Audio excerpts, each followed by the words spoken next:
Hey everyone, thanks so much as always for stopping by.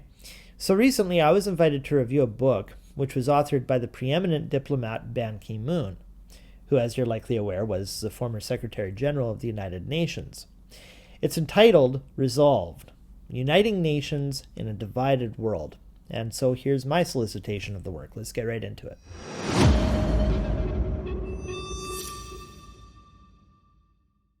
Alright guys, so this was my response to the book. One of the most commanding voices of our time, Resolved offers readers the rare opportunity to feel the full existential angst of deciding humanity's fate beneath the tenuous sword of Damocles. How can one man shoulder this remarkably solemn task? How can one possibly measure up to the escalating crises of warming temperatures, ongoing depletion of natural resources, rising sea levels, and the choking of our oceans with plastic? How do you talk dictators down from their throbbing masturbatory burn for power?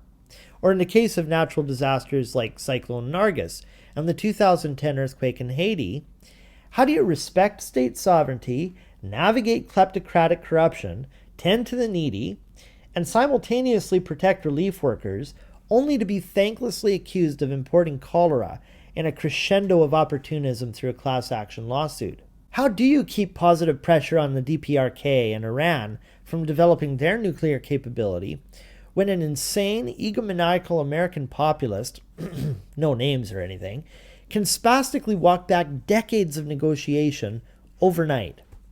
How do you ask an autocrat to democratically legitimize his authority as he threatens to recall his troops, foreboding doom upon a costly peacekeeping mission mere miles away? How do you not interfere in a deadly civil war where a sly despot is gassing his people while the veto-holding members of the Security Council are deadlocked over the fine print of R2P, or justified intervention? How do you defend the lofty ideals of the Universal Charter when certain member states have no legal status for women, sexually and ethno-diverse minorities? How does one reduce the hypocritical carbon footprint of a leviathan like the UN? How can you aid a poor nation for epidemic preparedness when it's inevitably received as some Western plot to export polio, Ebola, and now COVID-19? Now, I've said this before and I'll say it again. There's always room to criticize arguably the most influential man on earth, the UN Secretary General. Ban Ki-moon doesn't even shy away from this heightened sense of conscience either.